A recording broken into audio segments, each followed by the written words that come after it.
तो दोस्तों, मैं मुकेश कोडी विनायक क्लासेज के यूट्यूब चैनल पर आपका एक बार फिर से स्वागत करता हूं। और अपन आज की क्लास में डिस्कस करेंगे जैसे इकोसिस्टम का टॉपिक है ना। आज की क्लास में अपना जो टॉपिक है वो इकोसिस्टम पारितंत्र का टॉपिक है। और ये इकोसिस्टम का टॉपिक हर एग्ज़ाम के लिए महत्वपूर्ण है। मतलब कि जैसे रीट लेवल सेकंड जो एसएसटी का है ना, तो उसके सिलेबस में भी है, रेलवे के सिलेबस में भी है, इसके अलावा ये फर्स्ट ग्रेड के सिलेबस में भी है ना। तो मतलब हर एग्ज़ाम के लिए, और बाकी जैसे एसएससी के एग्ज़ामों में भी मतलब इकोसिस्टम से रिलेटेड क्वेश्चन आते हैं। तो आज का अपना टॉपिक है जैसे इकोसिस्टम पारितंत्र ना। वीडियो को आप जैसे पूरा देखें, वीडियो अच्छा लगता है तो वीडियो को लाइक भी करें, शेयर भी करें। तो करते हैं स्टार्ट जैसे इकोसिस्टम पारितंत्र है ना। तो पहली चीज़ तो है जैसे पारितंत्र होता क्या है, इकोसिस्टम क्या होता है ना। तो इकोसिस्टम कि वातावरण के जैविक व अजैविक घटकों के मिलने से, वातावरण के जैविक व अजैविक घटकों के मिलने से एक तंत्र बनता है। इस तंत्र को अपन क्या बोलते हैं, इकोसिस्टम कहते हैं है ना। तो वातावरण के जैविक व अजैविक घटक मिलकर एक तंत्र बनाते हैं। वातावरण के जैविक व अजैविक घटकों के समाकलन से एक तंत्र बनता है जिसको अपन क्या बोलते हैं, इकोसिस्टम पारितंत्र कहते हैं है ना, पारितंत्र कहते हैं। अब जो इकोसिस्टम शब्द है, तो इकोसिस्टम शब्द का प्रयोग किया गया था। इकोसिस्टम जो शब्द है ये दिया गया था जैसे किसके द्वारा, तो एजी टेंसले के द्वारा दिया गया था। जैसे इकोसिस्टम शब्द कब 1935 में दिया गया था है ना, 1935 में दिया गया था। अब एक तो है मतलब 1935 में दिया गया था इकोसिस्टम शब्द है ना, इकोसिस्टम शब्द। अब जैसे मतलब ये इकोसिस्टम होता क्या है, तो पर्यावरण की संरचनात्मक एवं क्रियात्मक इकाई, पर्यावरण की संरचनात्मक व क्रियात्मक इकाई है ना, पर्यावरण की संरचनात्मक व क्रियात्मक इकाई को अपन क्या बोलते हैं, सिर्फ पारितंत्र कहते हैं। मतलब इसको क्या बोलते हैं, इकोसिस्टम कहते हैं। और ये जो मतलब पर्यावरण की संरचनात्मक एवं क्रियात्मक इकाई ये पारितंत्र कहलाती है। तो ये जो परिभाषा दी गई है ये दी गई है ओडम के द्वारा है ना। तो ओडम ने कहा है कि पर्यावरण की संरचनात्मक एवं क्रियात्मक इकाई पारितंत्र कहलाती है। ओडम की परिभाषा है, इकोसिस्टम दिया गया है टेंसले के द्वारा। और जैसे फादर ऑफ इकोलॉजी है ना, फादर ऑफ इकोसिस्टम, तो ये फादर ऑफ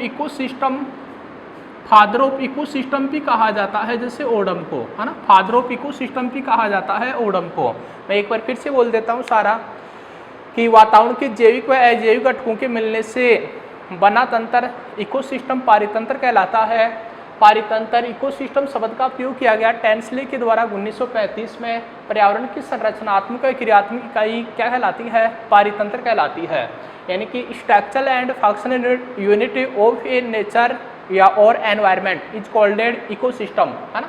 तो ये परिभाषा दी गई है जैसे ओडम के द्वारा। और फादर ऑफ इकोसिस्टम भी कहा जाता है, जैसे फादर ऑफ इकोसिस्टम इकोलॉजी कहा जाता है जैसे ओडम को। अब आप जैसे कुछ बातें और देखें कि जैसे एक तो आता है जैसे नैनो इकोसिस्टम है ना, नैनो इकोसिस्टम। तो नैनो इकोसिस्टम का मतलब होता है कि सबसे छोटा पारितंत्र।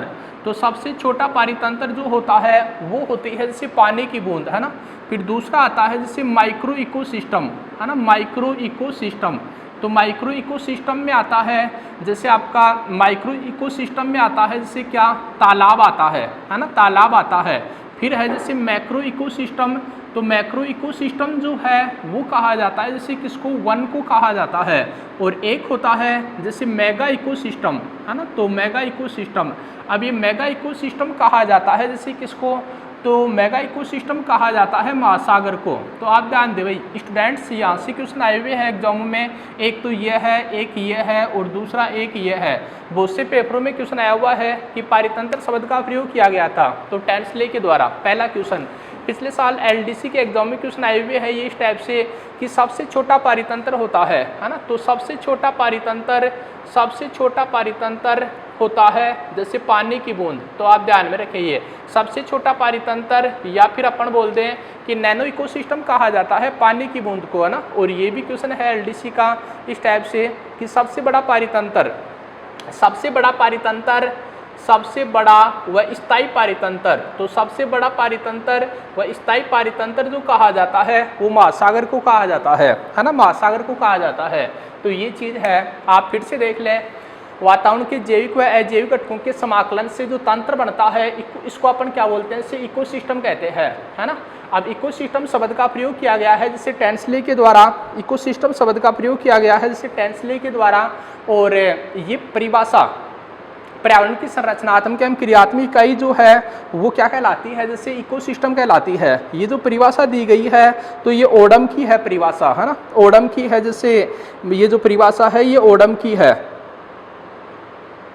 और फिर है जैसे नैनो इकोसिस्टम, तो नैनो इकोसिस्टम होता है जैसे पानी की बूंद सबसे छोटा पारितंत्र है, जैसे पानी की बूंद माइक्रो इकोसिस्टम होता है तालाब, और मैक्रो इकोसिस्टम होता है वन, मेगा इकोसिस्टम होता है महासागर। तो ये क्वेश्चन सबसे बड़ा स्थायी पारितंत्र महासागर होता है, एलडीसी में पूछा गया क्वेश्चन है। सबसे छोटा पारितंत्र पानी की बूंद होता है ना। और एक इकोसिस्टम शब्द का प्रयोग किसके द्वारा, टेंसले के द्वारा। एक टेंसले की एक परिभाषा और ध्यान में रखें कि प्रकृति की संरचना है ना, प्रकृति की संरचना व कार्य के प्रतीक को, है ना, प्रकृति की संरचना व कार्य के प्रतीक को कहा जाता है इकोसिस्टम। तो आप ये दो डेफिनेशन ध्यान में रखें इकोसिस्टम से रिलेटेड कि प्रकृति की संरचना एवं कार्य को कहा जाता है इकोसिस्टम, ये डेफिनेशन है टेंसले की। और पर्यावरण की संरचनात्मक एवं क्रियात्मक इकाई कहा जाता है किसको, ओडम को। तो आप दोस्तों इसका तो ले स्क्रीनशॉट, और फिर अपन आगे और डिस्कस करते हैं इसको, है ना, कि पारितंत्र क्या होता है, पारितंत्र को कितने भागों में बांटा गया है। जैसे पारितंत्र इकोसिस्टम के दो भाग होते हैं, जैविक घटक होता है, अजैविक घटक होता है ना। तो यहाँ तक ध्यान में रखें, सबसे छोटा पारितंत्र पानी की बूंद, और सबसे बड़ा व स्थायी पारितंत्र होता है क्या, महासागर ओकेजन, है ना। और प्रकृति की संरचना एवं कार्य के प्रतीक को कहा जाता है, मतलब क्या, इकोसिस्टम। किसकी परिभाषा, टेंसले की परिभाषा, है ना। यहाँ तक की बात हो गई। अब जैसे आप ध्यान दें, कुछ बातें और ध्यान दें, जैसे एक तो साइंटिस्ट है जैसे कार्ल मोबियम, है ना, एक साइंटिस्ट तो है जैसे कार्ल मोबियम। अब कार्ल मोबियम ने मतलब जो इकोसिस्टम है इसको कहा है सर बायोसिनोसिस कहा है। तो ये क्वेश्चन सर आपका जैसे एग्जाम में आया हुआ है इस टाइप से, 11th स्टैंडर्ड 2019 के एग्जाम में क्वेश्चन आया हुआ है कि पारितंत्र को बायोसिनोसिस नाम किसने दिया है। तो पारितंत्र को बायोसिनोसिस नाम दिया है किसने, कार्ल मोबियम ने दिया है।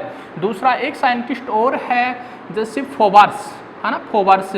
तो फोबर्स नामक वैज्ञानिक ने जैसे इसको क्या कहा है, पारितंत्र को तो माइक्रोजम कहा है ना, माइक्रोजम कहा है। ये 3 साइंटिस्ट हैं। और एक साइंटिस्ट है आपके जैसे प्रोफेसर रामदेव मिश्रा है। तो प्रोफेसर रामदेव मिश्रा जो है वो पारितंत्र को क्या बोलते हैं, इकोजम कहते हैं, है ना, इकोजम कहते हैं। तो यहाँ से ये क्वेश्चन भी पूछा गया है एग्जाम में ना, कि कार्ल मोबियम ने पारितंत्र को बायोसिनोसिस नाम दिया है, फोबर्स ने इसे माइक्रोजम कहा है, रामदेव मिश्रा ने इसको क्या कहा है, इकोजम कहा है। अब अपन पारितंत्र का टॉपिक पढ़ रहे हैं। तो पारितंत्र किससे बनता है, तो जैविक घटक, है ना, जैविक घटक व अजैविक घटकों के समाकलन से, है ना, जैविक घटक व अजैविक घटकों के समाकलन से जो तंत्र बनता है उसको अपन क्या बोलते हैं, इसे पारितंत्र कहते हैं, है ना, पारितंत्र कहते हैं। अब आप यहाँ से समझें सर जैविक घटक का मतलब क्या है, तो जितने भी आपके सजीव हैं सारे, एक पारितंत्र में जितने भी आपके सजीव होते हैं वो बायोटिक फैक्टर होते हैं, और एक पारितंत्र में जितने भी आपके निर्जीव जो होते हैं वो सारे क्या होते हैं, जैसे एबायोटिक फैक्टर होते हैं, है ना।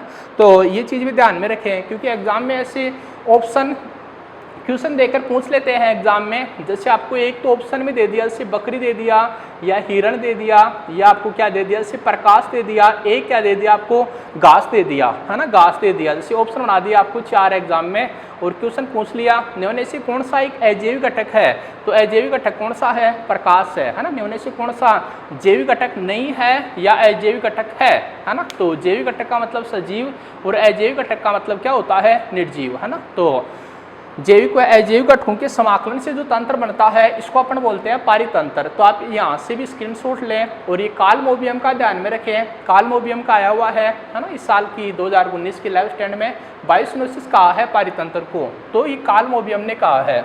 अब अपन आगे और पढ़ते हैं कि ये पारितंत्र, है ना, पारितंत्र कितने प्रकार का होता है, या पारितंत्र के जैसे कितने घटक होते हैं। तो एक तो होता है जैसे जैविक घटक, है ना, एक तो होता है जैविक घटक, और एक क्या होता है सर, तो ये दूसरा होता है जैसे अजैविक घटक। तो पारितंत्र के 2 घटक होते हैं, एक तो बायोटिक फैक्टर होता है, एक एबायोटिक फैक्टर होता है। अब जो ये जो बायोटिक फैक्टर होता है जैविक घटक, तो इसमें तो क्या आते हैं, तो इसमें तो एक तो उत्पादक आता है और एक क्या आता है जैसे उपभोक्ता आता है। तो उत्पादक व उपभोक्ता आते हैं इसमें ना, जो जैविक घटक है इसमें उत्पादक व उपभोक्ता आते हैं। अब उपभोक्ता में क्या आता है, तो उपभोक्ता जो होते हैं ये दो प्रकार के होते हैं, है ना। एक तो होता है जैसे गुरु या वृहद उपभोक्ता, है ना, गुरु या वृहद उपभोक्ता, और एक होता है जैसे लघु या सूक्ष्म उपभोक्ता, है ना, लघु या सूक्ष्म उपभोक्ता। तो उपभोक्ता दो प्रकार के होते हैं। उत्पादक, इनको अपने उत्पादक हमेशा क्या होते हैं, स्वपोषी होते हैं, है ना, उत्पादक हमेशा स्वपोषी होते हैं, और जो उपभोक्ता होते हैं तो ये हमेशा क्या होते हैं, परपोषी होते हैं, है ना, परपोषी होते हैं उपभोक्ता। दो प्रकार के, गुरु उपभोक्ता, वृहद उपभोक्ता, गुरु या वृहद उपभोक्ता, और लघु या सूक्ष्म उपभोक्ता, मतलब मैक्रो कंज्यूमर और ये क्या है, माइक्रो कंज्यूमर, है ना। यहाँ तक की बात हो गई। अब जो गुरु उपभोक्ता होते हैं इनको भी फिर 3 भागों में डिवाइड किया गया है ना, 3 भागों में डिवाइड किया गया है। एक तो होता है जैसे प्राथमिक उपभोक्ता, है ना, प्राथमिक उपभोक्ता यानी कि प्राइमरी कंज्यूमर। दूसरा होता है जैसे द्वितीयक उपभोक्ता, है ना, द्वितीयक उपभोक्ता। तो सर द्वितीयक उपभोक्ता ये सेकेंडरी कंज्यूमर है। और तीसरा जो होता है ये तृतीयक उपभोक्ता है। और तृतीयक उपभोक्ता बोले तो क्या है, ये टीसी है, मतलब जैसे टर्सरी कंज्यूमर है। और जो ये होता है आपका जैसे अजैविक घटक, तो अजैविक घटक में सर एक तो प्रकाश आता है, दूसरा इसमें क्या आता है जैसे तापमान आता है, प्रकाश है, तापमान है, इसके अलावा इसमें और क्या आती है जैसे आर्द्रता आती है, इसके अलावा इसमें और क्या आता है, जल आता है, और एक क्या आता है, वायु आता है ना। तो मैंने ये पूरा जो है मतलब इकोसिस्टम का जो पूरा स्केलेटल है ये बना दिया है। इसको आप एक बार फिर से समझें। अपन आज की क्लास में जो अपना टॉपिक है, पॉइंट है, वो इकोसिस्टम है, पारितंत्र है। इसके 2 घटक होते हैं, एक तो जैविक घटक होता है, एक क्या होता है, अजैविक घटक होता है। जैविक घटक बोले तो क्या, सजीव, और अजैविक घटक बोले तो क्या, निर्जीव। जैविक घटक सजीव यानी कि इसमें उत्पादक या स्वपोषी, और उपभोक्ता यानी कि परपोषी, ये 2 प्रकार के। फिर उपभोक्ता या परपोषी ये फिर 2 प्रकार के, गुरु या वृहद उपभोक्ता, लघु या सूक्ष्म उपभोक्ता ना, इसका दूसरा टाइप हो गया। क्यों, फिर है जैसे गुरु या वृहद उपभोक्ता, फिर ये 3 प्रकार के, प्राथमिक उपभोक्ता, द्वितीयक उपभोक्ता, एक कौन सा होता है, तृतीयक उपभोक्ता। अजैविक घटक में क्या आता है, तो प्रकाश है, तापमान है, आर्द्रता है, जल है, और एक क्या है जैसे वायु है ना। यहाँ तक की बात हो गई। अब यहाँ से भी जैसे आपसे क्वेश्चन पूछ लेते हैं एग्जाम में इस टाइप से कि कौन सा एक अजैविक घटक है, कौन सा एक जैविक घटक है ना। तो आप इसका भी स्क्रीनशॉट लें। फिर अपन पारितंत्र इकोसिस्टम को 1 बाय 1 डिस्कस करेंगे। उत्पादक क्या होते हैं, उपभोक्ता क्या होते हैं, गुरु में कौन से आते हैं, लघु में कौन से आते हैं, प्राथमिक में कौन से आते हैं, द्वितीयक में कौन से आते हैं, और अजैविक घटक का में जो प्रकाश है इसका क्या काम होता है। तो इसका तो ले लिया आपने स्क्रीनशॉट। अब पढ़ते हैं अपन पहले अजैविक घटक में, है ना, अजैविक घटक को डिस्कस करते हैं। और है ना, पहले अपन अजैविक घटक को डिस्कस करते हैं।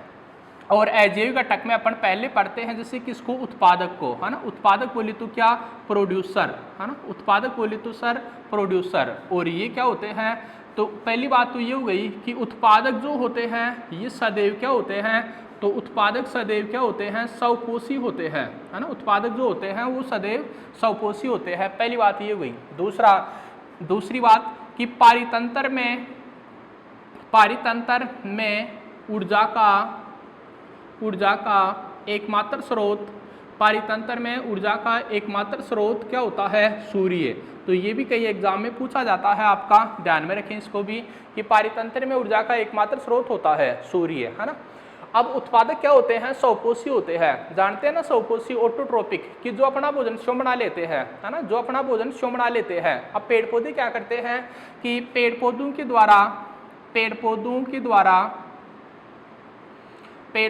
द्वारा खाना बनाने की प्रक्रिया, है ना, खाना बनाने की प्रक्रिया, तो ये कहलाती है, पेड़ पौधों के द्वारा खाना बनाने की जो प्रक्रिया है ये प्रकाश संश्लेषण कहलाती है, यानी कि फोटोसिंथेसिस बोलते हैं इसको, प्रकाश संश्लेषण कहते हैं, है ना, फोटोसिंथेसिस प्रकाश संश्लेषण कहते हैं। तो उत्पादक में सारे पेड़ पौधे आते हैं। उत्पादक हमेशा स्वपोषी होते हैं। पेड़ पौधों के द्वारा खाना बनाने की प्रक्रिया क्या कहलाती है, प्रकाश संश्लेषण कहलाता है। तो हरे पेड़ पौधे जो होते हैं, हरे पेड़ पौधे जो होते हैं वो क्या करते हैं, जैसे प्रकाश संश्लेषण की क्रिया के द्वारा अपना खाना जो होते हैं वो स्वयं बना लेते हैं, है ना, स्वयं बना लेते हैं। एक बात तो ये हो गई। अब जो पेड़ पौधे होते हैं या जो उत्पादक होते हैं ये क्या करते हैं, जैसे जो सौर ऊर्जा होती है ना, तो सौर ऊर्जा जो होती है इस सौर ऊर्जा को प्रकाश संश्लेषण की क्रिया के द्वारा किस में बदल देते हैं, तो रासायनिक ऊर्जा में बदल देते हैं। आप ये चीज़ ध्यान में रखें ना। इस टाइप से जैसे IAS तक की एग्जाम में क्वेश्चन आया हुआ है कि वह प्रक्रिया कौन सी है जिसमें पेड़ पौधे सौर ऊर्जा को या प्रकाश ऊर्जा को रासायनिक ऊर्जा में बदल देते हैं, तो ये क्या कहलाती है, प्रकाश संश्लेषण है ये क्रिया। प्रकाश संश्लेषण के द्वारा पेड़ पौधे क्या करते हैं, जैसे सनलाइट सौर ऊर्जा प्रकाश ऊर्जा को एब्जॉर्ब करके क्या बनाते हैं, खाना बनाते हैं, जिसको प्रकाश संश्लेषण बोलते हैं। तो प्रकाश संश्लेषण है ना, प्रकाश संश्लेषण की वह प्रक्रिया जिसमें पेड़ पौधे सौर ऊर्जा को किस में बदल देते हैं, रासायनिक ऊर्जा में बदल देते हैं, तो वो प्रकाश संश्लेषण होता है। अब एक साइंटिस्ट है जिनको अपन बोलते हैं कोरोमांडी नामक साइंटिस्ट, है ना, कोरोमांडी नामक वैज्ञानिक। तो कोरोमांडी ने उत्पादकों को,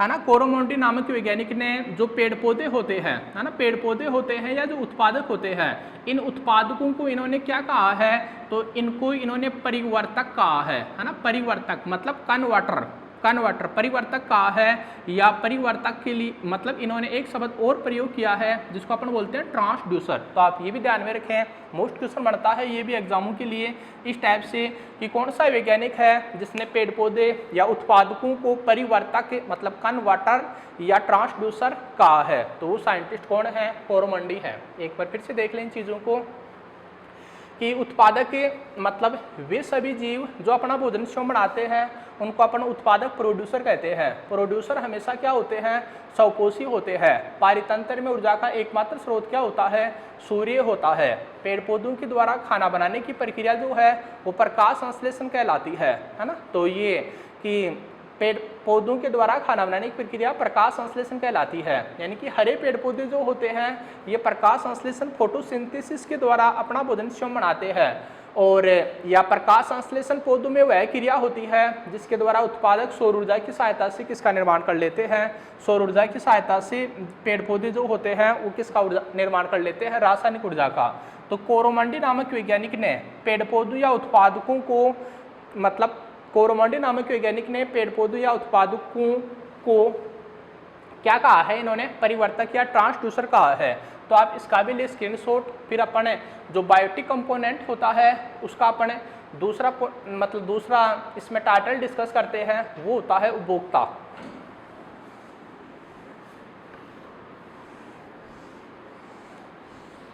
तो यहाँ तक की बात हो गई आपकी। अब दूसरा आता है जैसे इसमें उपभोक्ता, है ना, उपभोक्ता। तो उपभोक्ता क्या होते हैं कि वे सभी जीव जो अपने भोजन के लिए मतलब दूसरे जीवों पर आश्रित रहते हैं, है ना, वे सभी जीव जो अपने भोजन के लिए दूसरे जीवों पर आश्रित रहते हैं या अपने भोजन के लिए किस पर आश्रित रहते हैं, उत्पादकों पर आश्रित रहते हैं, है ना, उत्पादकों पर आश्रित रहते हैं। तो वे जीव जो भोजन के लिए उत्पादकों पर, है ना, उत्पादकों पर निर्भर रहते हैं उनको अपन क्या बोलते हैं, जैसे उपभोक्ता या परपोषी कहते हैं। अब ये दो प्रकार के होते हैं, है ना, एक तो गुरु या वृद्ध उपभोक्ता है, दूसरा क्या है, सूक्ष्म उपभोक्ता है। तो अपन इसमें पहला डिस्कस कर लेते हैं, जैसे गुरु उपभोक्ता, है ना, गुरु उपभोक्ता। और गुरु उपभोक्ता में अपन जैसे पहला डिस्कस करते हैं, फिर मैक्रो जो कंज्यूमर होता है इसमें पहला डिस्कस करते हैं अपन जैसे किसको, प्राथमिक उपभोक्ता को, है ना, प्राथमिक उपभोक्ता को क्या बोलते हैं, जैसे अपन प्राइमरी कंज्यूमर कहते हैं, है ना, प्राइमरी कंज्यूमर कहते हैं। तो प्राइमरी कंज्यूमर ये किसको बोलते हैं कि वे सभी जीव जो अपने भोजन के लिए किस पर आश्रित रहते हैं, उत्पादकों पर आश्रित रहते हैं, है ना, वे सभी जीव जो अपने भोजन के लिए उत्पादकों पर आश्रित रहते हैं कह देते हैं, है ना, प्राथमिक उपभोक्ता कहते हैं। ये सदैव क्या होते हैं, प्राथमिक उपभोक्ता जो होते हैं ये सदैव क्या होते हैं, जैसे शाकाहारी होते हैं, है ना, ये सदैव शाकाहारी होते हैं, है ना, ये सदैव शाकाहारी होते हैं और ये सदैव शाकाहारी होते हैं। एक चीज ध्यान में रखें कि जो पादप परजीवी होते हैं, तो पादप परजीवी भी क्या होते हैं, जैसे प्राथमिक उपभोक्ता होते हैं, है ना। जो पादप परजीवी हैं तो वो हमेशा से प्राथमिक उपभोक्ता होते हैं। मैं आपको बताऊंगा आगे कैसे होते हैं पादप परजीवी प्राथमिक उपभोक्ता, है ना। तो प्राथमिक उपभोक्ता जो तो पादपों पर अपने भोजन के लिए आश्रित रहते हैं उसको अपन प्राथमिक उपभोक्ता बोलते हैं। ये सदैव शाकाहारी होते हैं, या इसमें सभी शाकाहारी जीवों को शामिल किया गया है। जैसे फॉर एग्जांपल जैसे इसमें बकरी है, इसके अलावा से हिरण है, इसके अलावा से गाय है, इसके अलावा से भैंस है, इसके अलावा क्या है जैसे खरगोश है। तो सभी शाकाहारी जीवों को शामिल किया गया है प्राइमरी कंज्यूमर में, है ना। और जो पादप परजीवी होते हैं वो प्राथमिक उपभोक्ता होते हैं, है ना। पादप परजीवी हमेशा प्राथमिक उपभोक्ता होते हैं। एक चीज ध्यान दें, अब यहाँ से एक मोस्ट बात है कि जो कीटभक्षी पादप होते हैं, है ना, कीटभक्षी पादप जो होते हैं तो कीटभक्षी पादप उत्पादक होने के साथ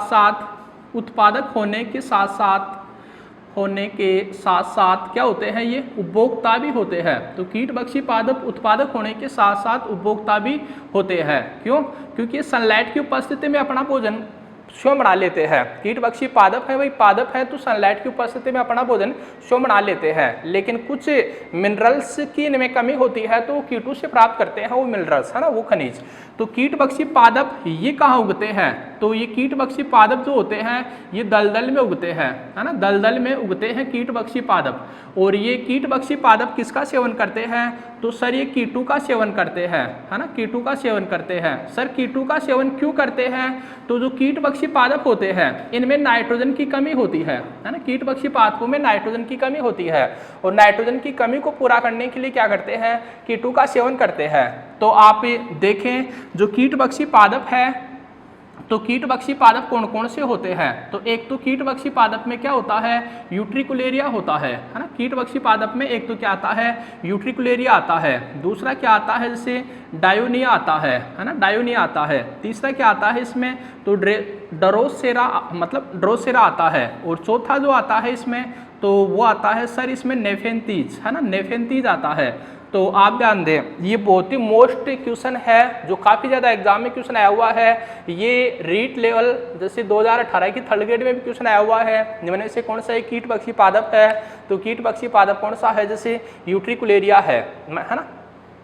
अब इनके सबके मतलब जैसे अपन यूट्रिकुलेरिया को अपन क्या बोलते हैं? तो यूट्रिकुलेरिया को अपन क्या बोलते हैं? इसे ब्लैडर वाट कहते हैं। सर ब्लैडर वाट क्यों कहते हैं? तो इसकी पत्तियां जो होती हैं वो मतलब ब्लैडर के आकार की होती है।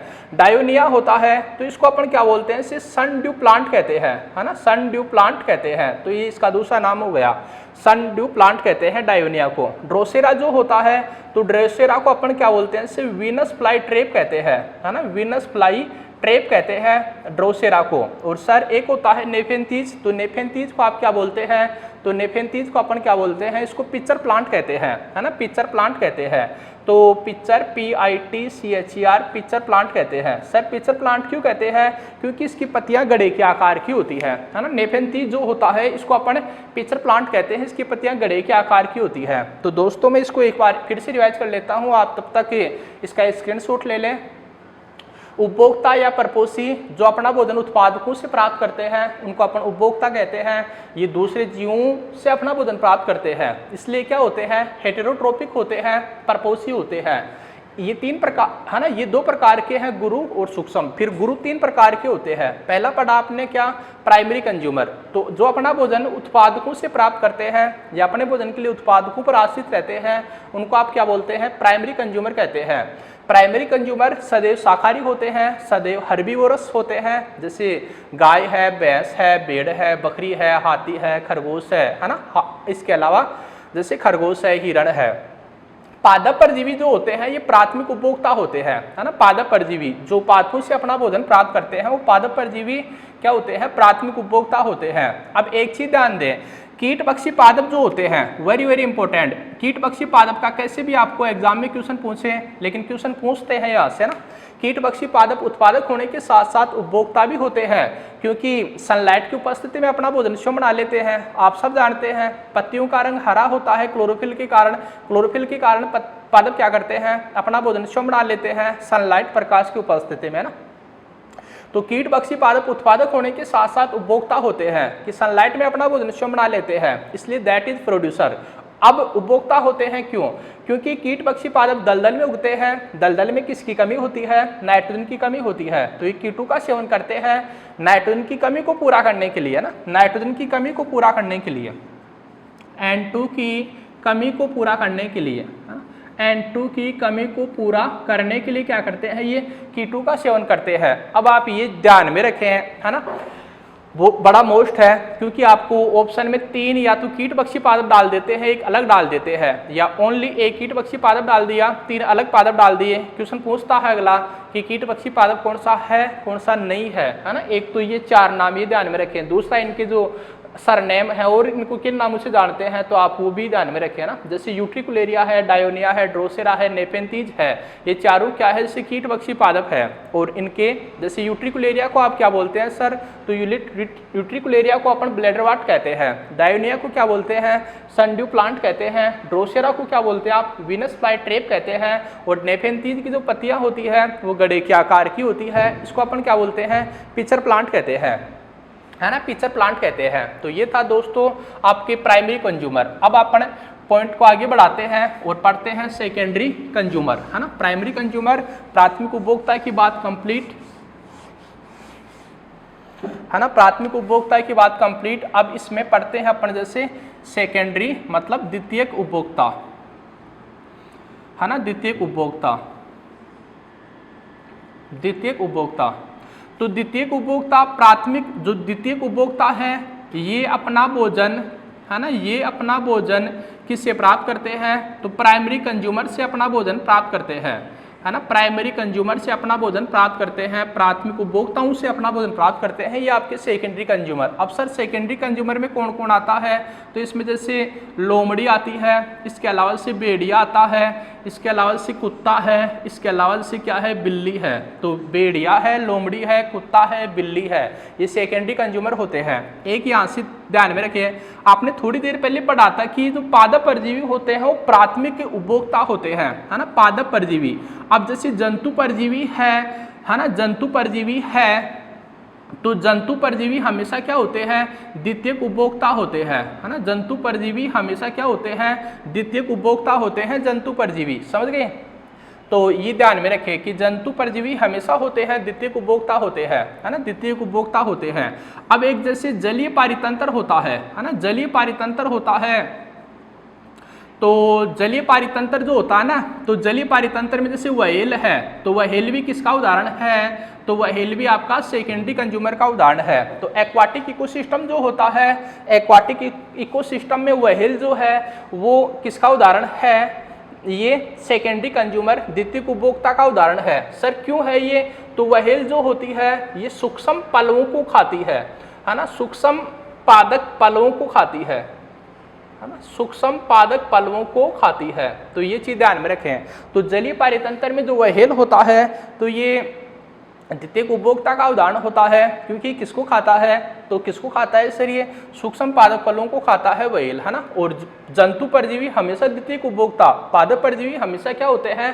प्राथमिक उपभोक्ता। अब आप जो एक्वाटिक इकोसिस्टम होता है, एक्वाटिक इकोसिस्टम, तो एक्वाटिक इकोसिस्टम जो होता है, तो एक्वाटिक इकोसिस्टम ये सर 2 प्रकार का होता है, आप इसको भी ध्यान में रखें। एक तो होता है लोन्टिक, लोन्टिक का मतलब होता है परवाहित जलीय तंत्र, है ना, परवाहित जलीय तंत्र। अब परवाहित जलीय तंत्र में क्या आता है? जैसे आपका नदी आता है, झरना आता है ना, नदी आता है, इसके अलावा इसमें झरना आता है, और क्या आता है? जैसे कोई नाला आता है ना, नाला आता है। तो नदी, झरना, ये क्या है? नदी, झरना, नाला, ये क्या है? लोन्टिक एक्वाटिक, लोन्टिक है ना, लोन्टिक एक मतलब इकोसिस्टम है ये। एक होता है लैंटिक इकोसिस्टम, तो लैंटिक इकोसिस्टम यानी कि स्थिर जलीय तंत्र। तो स्थिर जलीय तंत्र, तो स्थिर जलीय तंत्र में जैसे क्या आता है? तो आपका जैसे तालाब आता है, इसमें ना तालाब है या महासागर है, तो ये लैंटिक में आते हैं, है ना, लोन्टिक व लैंटिक। लोन्टिक का मतलब परवाहित जलीय पारितंत्र और लैंटिक का मतलब क्या होता है? स्थिर जलीय पारितंत्र, है ना, स्थिर जलीय पारितंत्र। तो ये है द्वितीयक उपभोक्ता, ये अपना भोजन स्वयं बनाते है ना, ये अपना भोजन किससे प्राप्त करते हैं, प्राइमरी कंज्यूमर से प्राप्त करते हैं। सेकेंडरी कंज्यूमर जैसे भेड़िया है, लोमड़ी है, कुत्ता है, बिल्ली है ना।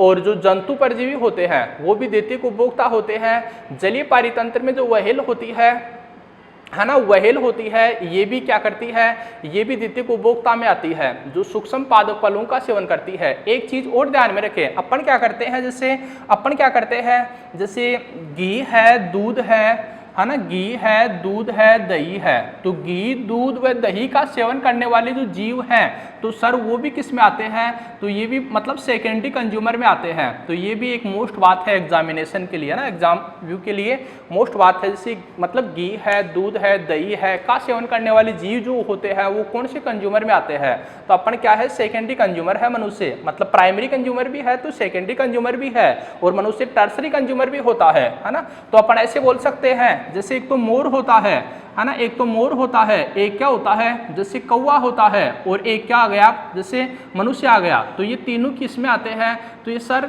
जैसे ओमनिवोरस होते हैं है ना, ये क्या होते हैं, ओमनिवेरस होते हैं। ओमनिवेरस जानते हैं ना, सर्वारी, जो शाकाहारी प्लस मांसाहारी है ना, शाकाहारी प्लस मांसाहारी बराबर क्या हो गया, शाकाहारी प्लस मांसाहारी बराबर क्या हो गया, सर्वारी, या मतलब हर्बीवेरस प्लस कार्निवोरस बराबर क्या हो गया, ओमनिवेरस। हर्बीवेरस प्लस कार्निवोरस बराबर क्या हो गया, ओमनिवेरस है ना। तो ये चीज ध्यान में रखिए आप, जैसे मोर है, कौवा है, मनुष्य है, ये सारे क्या होते हैं, ये तीनों सर्वारी में आते हैं, जो शाकाहारी और मांसाहारी दोनों है ये है ना। और ये चीज है, घी, दूध व दही का सेवन करने वाले जो जीव होते हैं वो किस में आते हैं, तो द्वितीयक उपभोक्ता में आते हैं है ना। और आप इसका स्क्रीनशॉट लें। एक्वाटिक इकोसिस्टम ये दो प्रकार का होता है, लॉन्टिक होता है प्रवाहित जलीय तंत्र जिसमें नदी, झरना, नाला आता है। लेंटिक होता है स्थिर जलीय तंत्र जिसमें सर क्या आता है, तालाब आता है। घी दूध का सेवन करने वाले जीव किस में आते हैं, सेकेंडरी कंज्यूमर में आते हैं। मोर, कौवा, मनुष्य ये क्या होते हैं, सर्वारी होते हैं, मतलब सर्वारी होते हैं, यानी कि शाकाहारी प्लस मांसाहारी बराबर हो गया सर्वारी यानी कि ओमनिवेरस। तो प्यारे दोस्तों, अपन प्राथमिक उपभोक्ता व द्वितीयक उपभोक्ता को डिस्कस कर चुके हैं। इस पॉइंट को आगे बढ़ाते हुए और पढ़ते हैं अभी तक तो है ना। इसके बाद पढ़ते हैं अपन जैसे तीसरा है तृतीयक उपभोक्ता है ना, तृतीयक उपभोक्ता। तो तीसरा है तृतीयक उपभोक्ता, और तृतीयक उपभोक्ता को अपन क्या बोलते हैं, तो तृतीयक उपभोक्ता को अपन क्या बोलते हैं, इनको शीर्षत या चरम उपभोक्ता भी कहते हैं है ना। शीर्षत या चरम उपभोक्ता भी कहते हैं है ना, चरम उपभोक्ता भी कहते हैं।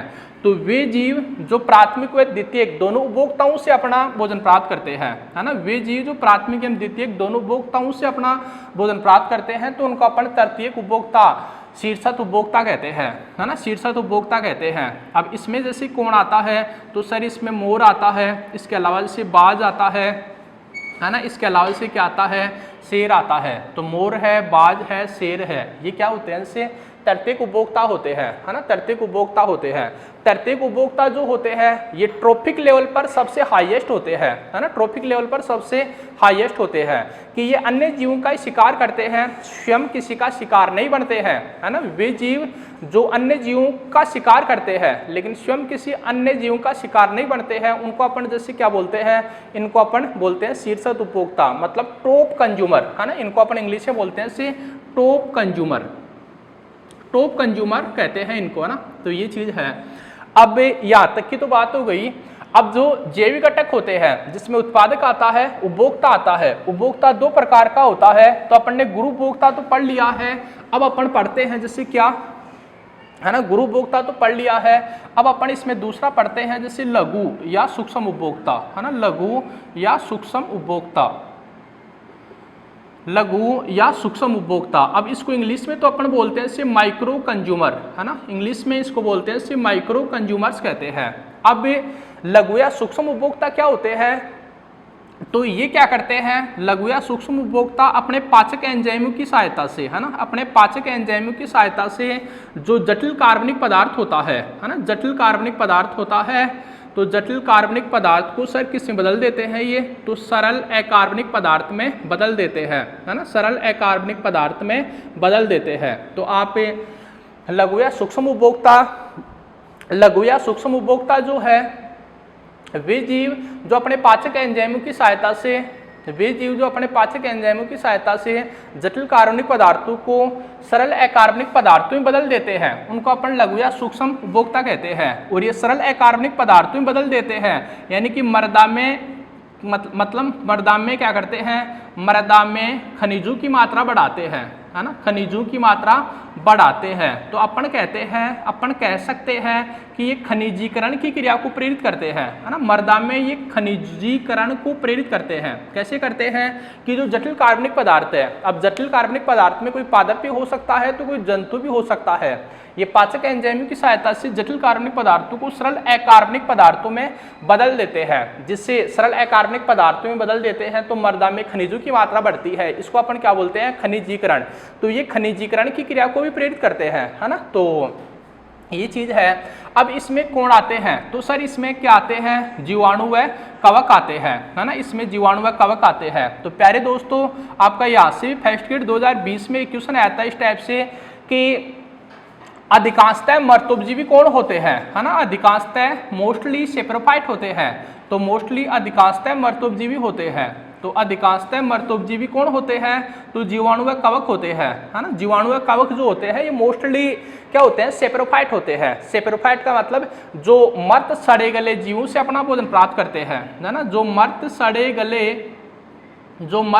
गले जीवों से भोजन प्राप्त करते हैं, जो मर्त सड़े गले जीवों से भोजन प्राप्त करते हैं, इनको अपन क्या बोलते हैं, मर्तोपजीवी कहते हैं। तो जीवाणु व कवक जो होते हैं ये ज्यादातर मर्तोपजीवी होते हैं और ये किस में आते हैं, लघु या सूक्ष्म उपभोक्ता में आते हैं, क्योंकि जटिल कार्बनिक पदार्थों को सरल अकार्बनिक पदार्थों में तोड़ देते हैं। तो आप इनको क्या बोल देते हैं, इनको प्रकृति का अपमार्जक ही बोलते हैं, है ना, प्रकृति का अपमार्जक भी कह देते हैं। जैसे जीवाणु व कवक जो होते हैं ना, ये मनुष्य के लिए हानिकारक होते हैं तो लाभदायक भी होते हैं, है ना। यदि प्रकृति में जीवाणु व कवक नहीं होंगे तो सारी प्रकृति जो है, सारी पृथ्वी है ना जो है वो सड़े गले अकार्बनिक पदार्थों से ही ढक जाएगी ना। जैसे ये मतलब सड़े पदार्थों से ही ढक जाती है। तो ये क्या करते हैं, इससे प्रकृति की सफाई का काम करते हैं, इसलिए इनको प्रकृति का अपमार्जक भी कहते हैं। तो प्यारे दोस्तों इसका भी ले स्क्रीनशॉट। अपन ने जैविक घटक में अपन उत्पादक को पढ़ चुके हैं और उपभोक्ता को पढ़ चुके हैं। अब जिसमें लघु या सूक्ष्म उपभोक्ता भी हो गया। अब दूसरा कंपोनेंट पढ़ते हैं अपन, जैसे इकोसिस्टम का दूसरा जो घटक है वो होता है अजैविक घटक, है ना। तो चलिए इसको करते हैं डिस्कस। अजैविक घटक में क्या क्या आता है। तो इकोसिस्टम का जो दूसरा कंपोनेंट है इसको अपन बोलते हैं जैसे अजैविक घटक, है ना। अजैविक घटक है, जैसे इकोसिस्टम का जो दूसरा घटक है वो अजैविक घटक है। जानते हैं ना इसमें सभी निर्जीव आते हैं। तो 1 बाय 1 इसको भी डिस्कस करते हैं। जैसे पहले है प्रकाश, है ना, तो पहले अपन प्रकाश को डिस्कस करते हैं। तो ये चीज तो आप ध्यान में रखें कि पारितंत्र में ऊर्जा का एकमात्र स्रोत, है ना, पारितंत्र में ऊर्जा का एकमात्र स्रोत क्या होता है, तो सूर्य। पहली बात तो ये होगी जो अपन ने पीछे भी अपन पढ़ चुके हैं, एकमात्र स्रोत होता है सूर्य, क्योंकि सनलाइट की उपस्थिति में पेड़ पौधे क्या करते हैं, प्रकाश ऊर्जा की सहायता से रासायनिक ऊर्जा का निर्माण करते हैं। तो अजैविक प्रकाश, पारितंत्र में ऊर्जा का एकमात्र स्रोत होता है सूर्य। अब प्रकाश जो पेड़ पौधे होते हैं प्रकाश की उपस्थिति में अपना खाना बनाते हैं, जिसको अपन क्या बोलते हैं, प्रकाश संश्लेषण कहते हैं, है ना, जिसको अपन प्रकाश संश्लेषण कहते हैं। तो जो सर्वाधिक प्रकाश संश्लेषण होता है ना, सर्वाधिक जो प्रकाश संश्लेषण होता है, सर्वाधिक फोटोसिंथेसिस होता है, तो वो तो होता है जैसे लाल रंग के प्रकाश में, है ना, लाल रंग के प्रकाश में। इसके बाद फोटोसिंथेसिस किस में होता है, लाल रंग के प्रकाश के बाद किस में होता है, तो नीले रंग के प्रकाश में होता है ना, नीले रंग के प्रकाश में होता है। और हरा रंग का जो प्रकाश होता है तो इसमें क्या नहीं होता है, इसमें फोटोसिंथेसिस नहीं होता है ना। तो हरे रंग के प्रकाश में मतलब प्रकाश संश्लेषण नहीं होता है। तो प्रकाश पारितंत्र में ऊर्जा का एकमात्र स्रोत सूर्य होता है। सर्वाधिक प्रकाश संश्लेषण लाल रंग में, दूसरे नंबर पर किसमें होता है, नीले रंग के प्रकाश में। हरे रंग के प्रकाश में प्रकाश संश्लेषण नहीं होता है। अब कुछ बातें और समझें, जैसे नील हरित, जैसे मतलब जैसे नील लोहित बैक्टीरिया होते हैं, है ना, नील लोहित बैक्टीरिया होते हैं, या जिसको आप पर्पल बैक्टीरिया भी बोल दे, है ना, इनको अपन जैसे पर्पल बैक्टीरिया ही बोल देते हैं। तो जो purple bacteria PURPLE purple bacteria, जो पर्पल बैक्टीरिया होते हैं तो ये प्रकाश संश्लेषण के लिए किसका उपयोग करते हैं ये, तो एक तो अवरक्त किरणों का उपयोग करते हैं यानी कि इंफ्रारेड किरणों का उपयोग करते हैं, दूसरा किसका उपयोग करते हैं तो जो पर्पल बैक्टीरिया होते हैं, पर्पल बैक्टीरिया जैसे प्रकाश संश्लेषण के लिए किसका उपयोग करते हैं, इंफ्रारेड किरणों का उपयोग करते हैं, दूसरा किसका उपयोग करते हैं, पैराबैंगनी किरणों का उपयोग करते हैं। अब एक चीज ध्यान दें, लाल रंग के प्रकाश में है ना, लाल रंग के प्रकाश में सर्वाधिक प्रकाश संश्लेषण होता है ना, लाल रंग के प्रकाश में सर्वाधिक प्रकाश संश्लेषण होता है। तो लाल रंग के प्रकाश में पौधों में क्या होता है, कार्बोहाइड्रेट का संचय होता है ना, लाल रंग के प्रकाश में पौधों में क्या होता है, कार्बोहाइड्रेट का संचय होता है। नीले रंग के प्रकाश में क्या होता है, तो पौधों में किसका संचय होता है या पौधों में किसका निर्माण होता है, तो प्रोटीन का निर्माण होता है ना। तो ये चीज भी ध्यान में रखें, लाल रंग के प्रकाश में कार्बोहाइड्रेट का संचय होता है, नीले रंग के प्रकाश में प्रोटीन का निर्माण होता है। कुछ बातें और ध्यान दें, जैसे पौधों में एक एंथोसायनिन पिगमेंट होता है, जो एंथोसायनिन वर्णक जो होता है, तो इस एंथोसायनिन वर्णक जो होता है ये सक्रिय होता है किसमें, तो पैराबैंगनी किरणों की उपस्थिति में जो एंथोसायनिन वर्णक होता है ये क्या होता है, सक्रिय होता है ना। तो अजैविक घटक में पहला तो आता है प्रकाश, पारितंत्र में ऊर्जा का एकमात्र स्रोत सूर्य होता है, प्रकाश संश्लेषण की सर्वाधिक क्रिया लाल में, इसके बाद नीले रंग में होती है ना। और यदि अपन न्यूनतम की बात करें ना, न्यूनतम, तो न्यूनतम जो फोटोसिंथेसिस होता है, न्यूनतम जो प्रकाश संश्लेषण होता है तो वो बैंगनी रंग के प्रकाश में होता है, बिल्कुल नहीं होता है प्रकाश संश्लेषण किसमें, तो हरे रंग के प्रकाश में प्रकाश संश्लेषण बिल्कुल नहीं होता है। और जो पर्पल बैक्टीरिया होते हैं, पर्पल बैक्टीरिया तो प्रकाश संश्लेषण के लिए अवरक्त किरणें है ना, अवरक्त किरणें व पैराबैंगनी किरणों का उपयोग करते हैं। लाल रंग में पौधों में कार्बोहाइड्रेट का संचय होता है, नीले रंग में पौधों में प्रोटीन का निर्माण होता है। आप जानते हैं कि पैराबैंगनी किरणें मनुष्य के लिए हानिकारक होती है क्योंकि ये त्वचा का कैंसर कर देती है, जिसको आप मेलेनोमा कैंसर बोलते हैं। तो एंथोसायनिन वर्णक जो होता है ना, एंथोसायनिन वर्णक ये सक्रिय होता है पैराबैंगनी किरणों की उपस्थिति में। तो ये तो बात होगी जैसे दोस्तों आपके प्रकाश की बात। इसके बाद दूसरा और पढ़ते हैं अपन जैसे तापमान। तो तापमान जो होता है आप जानते हैं कि जो जैविक क्रियाएं होती हैं है ना, जो जैविक क्रियाएं होती हैं तो जैविक क्रियाएं सजीवों के शरीर में, जैविक क्रियाएं सजीवों के शरीर में है ना एंजाइमों के द्वारा संचालित की जाती है ना, एंजाइमों के द्वारा संचालित की जाती है। तो जैविक क्रियाएं सजीवों के शरीर में एंजाइमों के द्वारा संचालित की जाती है, संचालित की जाती है। अब ये एंजाइम जो होते हैं ना, ये मतलब एक निश्चित तापमान पर ही कार्य करते हैं है ना, एंजाइम जो होते हैं ये निश्चित तापमान पर ही कार्य करते हैं, कि निश्चित तापमान पर ही कार्य करते हैं। अब इस तापमान के आधार पर जो जीव होते हैं ना उनको दो भागों में डिवाइड किया गया है, या तापमान के आधार पर जीव दो प्रकार के होते हैं सर। एक तो होता है जैसे असमतापी प्राणी, तो असमतापी प्राणी को अपन क्या बोलते हैं, जैसे कोल्ड ब्लडेड एनिमल कहते हैं है ना, कोल्ड ब्लडेड एनिमल कहते हैं। कोल्ड ब्लडेड एनिमल का मतलब क्या है, तो शीर है ना, शीत रुधिर वाले जंतु है ना, शीत रुधिर वाले जंतु कोल्ड ब्लडेड एनिमल का मतलब। अब कोल्ड ब्लडेड एनिमल ये क्या होते हैं, तो आप इसको ध्यान दें, वे जंतु जिनके शरीर का तापमान है ना, जिनके शरीर का तापमान वर्ष भर समान नहीं रहता है ना, वर्ष भर समान नहीं रहता है ना, नहीं रहता है। अब इसमें जैसे एक तो क्या आते हैं, तो इसमें सर एक तो आपकी पिसीज आती है, पिसीज का मतलब क्या है, मछली आती है। दूसरा इसमें क्या आता है आपका एम्फीबिया संघ के जंतु आते हैं, जानते हैं ना, मेंढक वर्ग। और ये क्या है, एक क्या होता है इसमें रेप्टाइल्स आते हैं है ना, एक इसमें क्या आता है जैसे रेप्टाइल्स आता है। तो पिसीज, एम्फीबिया, रेप्टाइल्स ये जो होते हैं ये क्या होते हैं कि ये कोल्ड ब्लडेड एनिमल है, ये शीत रुधिर वाले जंतु हैं। और शीत रुधिर वाले जंतु वे होते हैं जिनके शरीर का तापमान, जिनका बॉडी टेम्परेचर जो होता है वो समान नहीं होता है, तो वो कोल्ड ब्लडेड एनिमल होते हैं, जैसे पिसीज, एम्फीबिया और रेप्टाइल्स। एक और होता है जैसे समतापी प्राणी है ना, समतापी प्राणी, या इसको आप बोल दें वार्म ब्लडेड एनिमल है ना, इसको अपन इंग्लिश में बोल दें वार्म ब्लडेड एनिमल, या इसको अपन बोल दें गर्म रुधिर वाले जंतु है ना। मैंने सारे नाम लिख दिए हैं भैया, आपको कंफ्यूज नहीं होना है, गर्म रुधिर वाले जंतु। अब इनका शरीर का जो तापमान होता है, तो इनका जो बॉडी टेम्परेचर होता है ना वो वर्ष भर समान होता है ना, इनका बॉडी टेम्परेचर वर्ष भर क्या होता है, समान होता है। है ना, वर्ष भर समान होता है। जैसे फॉर एग्जाम्पल, तो एक तो जैसे पीसीज है सर, पीसीज का मतलब जैसे पक्षी है ना, और एक होता है जैसे मैमल्स, यानी कि मैमल्स का मतलब क्या है, स्तनधारी है ना, मैमल्स का मतलब स्तनधारी है। क्यों, तो जो पीसीज है और एक क्या है जैसे स्तनधारी है, तो ये किस में आते हैं, ये समतापी प्राणी है। दोस्तों यहाँ से भी जैसे पिछले साल की जीडी में क्वेश्चन आया हुआ है कि जैसे एक ऑप्शन में डाल दिया मेंढक डाल दिया, एक में मछली डाल दिया, एक में जैसे क्या डाल दिया, सैलामेंडर डाल दिया, और एक में डाल दिया कबूतर। क्वेश्चन पूछा था एग्जाम में, कौन सा एक मतलब निम्न में से कौन सा एक गर्म रुधिर वाला जंतु है, तो कबूतर, है ना। तो आप इनके ध्यान में भी रखें। ये मैंने तो क्या है जैसे ये कशेरुकी जंतु के संग लिख दिए हैं, आपको ध्यान में रखना है पीसीज के मेंबर कौन कौन से हैं, एम्फीबिया के मेंबर क्या क्या है, रेप्टाइल्स के मेंबर क्या क्या है, पीसीज और स्तनधारी में क्या क्या, सॉरी ये एवीज है ना, एवीज है ये, एवीज का मतलब क्या है, पक्षी, है ना, एवीज का मतलब पक्षी।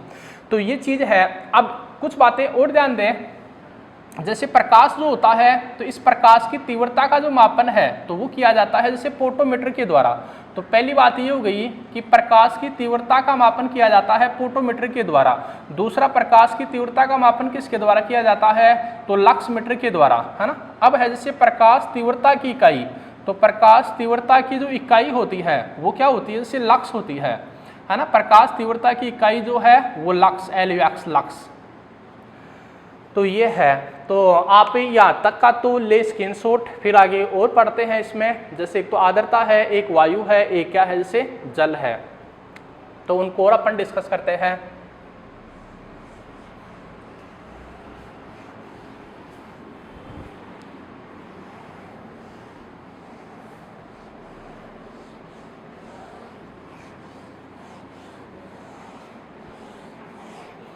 तो दो तो हो गए, जैसे अजैविक घटक में दो तो हो गए। अब तीसरा जो है अजैविक घटक में, वो अजैविक घटक में तीसरा अपन पढ़ेंगे जैसे आर्द्रता। अब आर्द्रता है क्या, है ना। तो आर्द्रता अपन किसको बोलते हैं, तो वायुमंडल में जो जलवाष्प की मात्रा है ना, वायुमंडल में जलवाष्प की मात्रा, है ना, वायुमंडल में जलवाष्प की जो मात्रा है वो क्या कहलाती है, इसे आर्द्रता कहलाती है ना, आर्द्रता कहलाती है।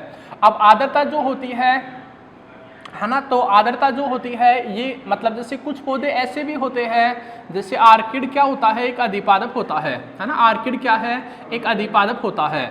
अधिपादप मतलब ये एग्जाम में आता है, तो आप इसको समझें। अधिपादप शब्द सुनते ही अपन ये मानते हैं कि अधिपादप क्या होते हैं, परपोषी होते हैं, लेकिन ये दोस्तों परपोषी नहीं होते हैं, ये स्वपोषी होते हैं। कि आर्किड एक अधिपादप है, एपीफाइट प्लांट है। एपीफाइट प्लांट ये दूसरे पौधों का सारा लेता है, लेकिन जिस पादप का सारा लेता है उससे भोजन प्राप्त नहीं करता है। ये तो सिर्फ वृद्धि एवं विकास के लिए दूसरे पौधों का सारा लेता है, कि इसके वायु भागों को अच्छी तरह से प्रकाश है, तापमान है, ये मिल सके, प्रकाश तापमान वायु अच्छी तरह से मिल सके इसके एरियल पार्ट को, इसलिए दूसरे पौधों का सारा लेता है। ये ऑटोट्रोपिक होता है, ये स्वपोषी होता है। तो आर्किड एक अधिपादप है। अधिपादप क्या होते हैं, स्वपोषी होते हैं। अब आर्किड में जो जड़ें होती हैं, तो आर्किड में क्या होती है, जैसे आर्द्रताग्राही जड़ें होती है ना। आर्किड में जैसे आर्द्रताग्राही जड़ें होती हैं, और इसकी आर्द्रताग्राही जड़ों में एक उत्तक पाया जाता है। उस उत्तक को अपन बोलते हैं वेलामेन नामक उत्तक। तो वेलामेन नामक आर्द्रताग्राही उत्तक पाया जाता है ना। वेलामेन नामक आर्द्रताग्राही उत्तक पाया जाता है आर्किड की जड़ों में। अब वेलामेन नामक आर्द्रताग्राही उत्तक ये क्या करता है, ये जो वायुमंडलीय नमी होती है, तो वायुमंडलीय नमी को ये क्या कर लेता है, अवशोषित कर लेता है। तो आप ध्यान में रखें, वायुमंडल में उपस्थित जो जलवाष्प की मात्रा है, वाटर वेपर की जो मात्रा है, वो आर्द्रता यानी कि ह्यूमिडिटी कहलाती है। और ह्यूमिडिटी है ना, जानते हैं ना वायुमंडलीय आर्द्रता का मापन है, तो वायुमंडलीय आर्द्रता का मापन, वायुमंडलीय आर्द्रता का जो मापन है वो किसके द्वारा किया जाता है, तो हाइग्रोमीटर के द्वारा वायुमंडलीय आर्द्रता का मापन किया जाता है ना। हाइग्रोमीटर के द्वारा वायुमंडलीय आर्द्रता का मापन किया जाता है। तो आर्किड एक अधिपादप है, अधिपादप स्वपोषी होते हैं। आर्किड की जड़ों में आर्द्रताग्राही, आर्किड की जड़ें आर्द्रताग्राही यानी कि हाइग्रोस्कोपिक रूट होती है आर्किड में, और आर्द्रताग्राही जड़ों में एक वेलामेन नामक उत्तक होता है जो वायुमंडलीय नमी को अवशोषित कर लेता है ना। और इसकी जड़ें जो होती हैं वो हवा में खुली लटकती रहती हैं। चौथा आता है अजैविक घटक में, जैसे वायु है, तो वायु की जो गति का मापन है, तो वो वायु की गति का मापन किया जाता है जैसे एनीमोमीटर के द्वारा, है ना। तो वायु की गति का मापन, है ना, वायु की गति का मापन, है ना, वायु की गति का जो मापन है वो एनीमोमीटर के द्वारा किया जाता है ना, ये चीज है। अब जैसे वायु भी जो होती है ये पारितंत्र को इफेक्ट करती है। यदि ड्राई एयर होती है तो ये पौधों में क्या करती है, जैसे निर्जलीकरण कर देती है ना, निर्जलीकरण कर देती है, तो ये भी पारितंत्र को प्रभावित करती है ना, ड्राई एयर जो होती है वो। और एक होता है इसमें जल, तो जल जो होता है इसको जीवन का सुरभि रस कहा जाता है ना, जीवन का सुरभि रस कहा जाता है ना, जीवन का सुरभि रस कहा जाता है। और भाई पौधों के लिए या पौधों के लिए जल भी क्या होता है, आवश्यक होता है, इसको जीवन का सुरभि रस कहा जाता है। और जीवों के शरीर में जो जल की मात्रा होती है ना, सजीवों के शरीर में जो जल की मात्रा होती है तो वो कितनी होती है, 65 से 70% होती है। और जल का जो डाइलेक्ट्रिक स्थिरांक होता है तो वो सर्वाधिक होता है ना, जल का जो डाइलेक्ट्रिक स्थिरांक होता है, डाइलेक्ट्रिक स्थिरांक होता है वो सर्वाधिक होता है, मतलब 82 होता है। इसलिए इसको अपन क्या बोलते हैं, सार्वत्रिक विलायक भी कहा जाता है ना, सार्वत्रिक विलायक भी कहा जाता है। तो दोस्तों आप इसका भी ले स्क्रीनशॉट। अजैविक घटक में अपन ने पढ़ा है आर्द्रता, वायु, जल, है ना, जल को जीवन का सुरभि रस ये भी पारितंत्र के लिए आवश्यक होता है। और ये अजैविक घटक है। सजीवों के शरीर में जल 65 से 70%, जल का डाइलेक्ट्रिक स्थिरांक सर्वाधिक होता है, इसलिए इसको सार्वत्रिक विलायक कहा जाता है। वायु की गति का मापन एनीमोमीटर के द्वारा। और यदि ड्राई एयर चलती है, मतलब शुष्क हवा चलती है, तो पौधों में निर्जलीकरण हो जाता है ना। और वायु की गति का मापन एनीमोमीटर। आर्द्रता जैसे आर्द्रता ग्रहित जड़ें पाई जाती है तो आर्किड में पाई जाती है। तो दोस्तों मैंने इकोसिस्टम का जो पॉइंट है, तो ये इकोसिस्टम का जो टॉपिक है ये डिस्कस किया है आज की क्लास में।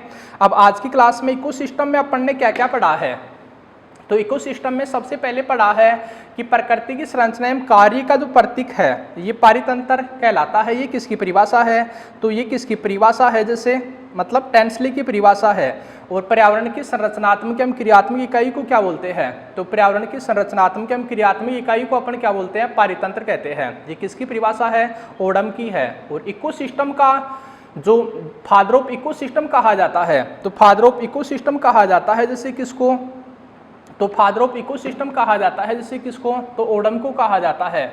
फिर अपन ने पढ़ा था इकोसिस्टम के अंतर्गत कि, है ना, इकोसिस्टम जैसे कार्ल मोबियम ने इकोसिस्टम को क्या कहा है, तो बायोसिनोसिस कहा है। होवर्स ने इसको क्या कहा है, माइक्रोजम कहा है। और एक है जैसे आपका रामदेव मिश्रा, तो रामदेव मिश्रा ने इसको क्या कहा है, इकोजम कहा है। इसके बाद पढ़ा था अपन ने कि सबसे छोटा पारितंत्र जो होता है, सबसे छोटा पारितंत्र जल की बूंद होती है, यानी कि नैनो इकोसिस्टम, जल की बूंद। फिर पढ़ाता अपने माइक्रो इकोसिस्टम, तो वो क्या होता है, जैसे तालाब होता है। फिर पढ़ाता मैक्रो इकोसिस्टम, वो क्या होता है, वन होता है। मेगा इकोसिस्टम क्या होता है, महासागर, यानी कि सबसे बड़ा व स्थायी पारितंत्र होता है क्या, महासागर, है ना।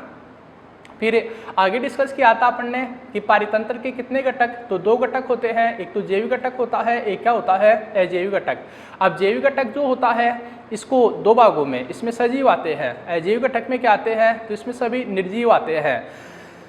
जैविक घटक जिसमें सभी सजीव आते हैं, ये 2 प्रकार का होता है, उत्पादक होता है, उपभोक्ता होता है। उत्पादकों को अपन क्या बोलते हैं, स्वपोषी होते हैं। उपभोक्ता को अपन क्या बोलते हैं, परपोषी कहते हैं। और उत्पादकों को, ये उत्पादक जो होते हैं ये सौर ऊर्जा को रासायनिक ऊर्जा में बदलते हैं, इसलिए कोरमंडी नामक वैज्ञानिक ने इनको क्या कहा है, तो ट्रांसड्यूसर, परिवर्तक कहा है ना। तो आप ये बात भी ध्यान में रखें। और पारितंत्र में ऊर्जा का एकमात्र स्रोत क्या होता है, सूर्य। जैसे व्हेल होता है तो व्हेल क्या होता है, द्वितीयक उपभोक्ता होता है। पादप परजीवी क्या होते हैं, प्राथमिक उपभोक्ता। जंतु परजीवी क्या होते हैं, वो द्वितीयक उपभोक्ता होते हैं, जंतु परजीवी, है ना। जंतु परजीवी जो होते हैं वो द्वितीयक उपभोक्ता होते हैं। और क्या पढ़ाता अपन ने, जैसे शीर्षक उपभोक्ता, जैसे शेर है, बाज है, और मोर है, कौवा है, मनुष्य, ये क्या होते हैं, सर्वारी होते हैं। कीटभक्षी पादप क्या होते हैं, उत्पादक व उपभोक्ता में आते हैं। और अधिकांश जीवाणु व कवक क्या होते हैं, मर्त्योपजीवी होते हैं। अजैविक घटक में जैसे प्रकाश है, तापमान है, वायु है, आर्द्रता है, जल है ना। तो प्रकाश की तीव्रता मापन किसके द्वारा, फोटोमीटर के द्वारा या लक्स के द्वारा। और प्रकाश तीव्रता की इकाई क्या होती है, तो लक्स होती है प्रकाश तीव्रता की इकाई, है ना। और तापमान पढ़ाता, तो तापमान के आधार पर जंतु 2 प्रकार के होते हैं, समतापी प्राणी, असमतापी प्राणी, जिनको अपन पढ़ चुके हैं। समतापी कौन से होते हैं, असमतापी प्राणी कौन से होते हैं। तो दोस्तों आज तो पढ़ा है अपन ने जैविक व अजैविक अटैक। कल की क्लास में अपन फिर मिलेंगे और कल की क्लास में मैं आगे लेकर आऊँगा इस टॉपिक को, जैसे खाद्य श्रृंखला क्या होती है, खाद्य श्रृंखला कितने प्रकार की होती है, मतलब पिरामिड क्या होते हैं, पिरामिड के कितने टाइप होते हैं, और फिर पढ़ेंगे अपन इसमें जैसे जैव रासायनिक चक्कर है ना। तो कल एक तो अपन ये टॉपिक डिस्कस करेंगे, इस टॉपिक को आगे पढ़ेंगे। यदि आपको वीडियो अच्छा लगता है तो इसको लाइक व शेयर करना न भूलें। तो धन्यवाद आज के लिए।